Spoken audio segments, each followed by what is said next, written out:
Andrea Brillantes, Danielle Padilla at Lauren Pectas, ano ang koneksyon?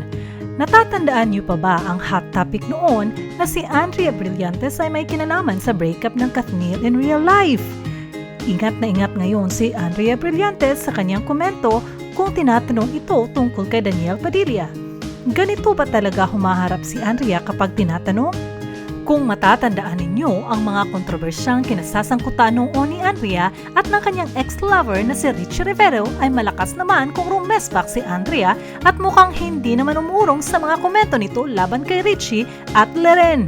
Ngayon ay nagtataka ang nakararaming lalong-lalo na ang nakararaming fans ni Catherine na sa isyong Catherine Danielle at Andrea ay ingat na ingat ito. Bakit nga ba? Ang nangyayari kasi ay kalahati ng mga fans ni Catherine ay mga fans din ni Andrea.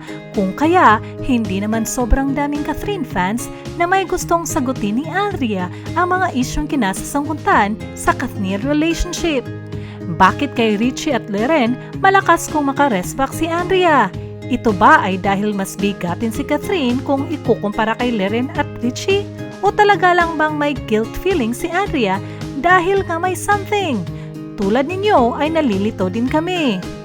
Moving forward sa pagiging bestie ni Lauren Pectas at Andrea Brillantes, hindi ba dahil ang ina ni Lauren si Rufa Gutierrez na bestie din ni Carla Estrada na ina ni Danielle Padilla ay siyang tulay kung bakit naging bestie si Lauren at Andrea? Ano ba ang palagay ninyo? Masasabi ba nating si Andrea nga ay may mahigit pa sa pagiging magkaibigan ni relasyon kay Danielle? Ano ba sa palagay ninyo?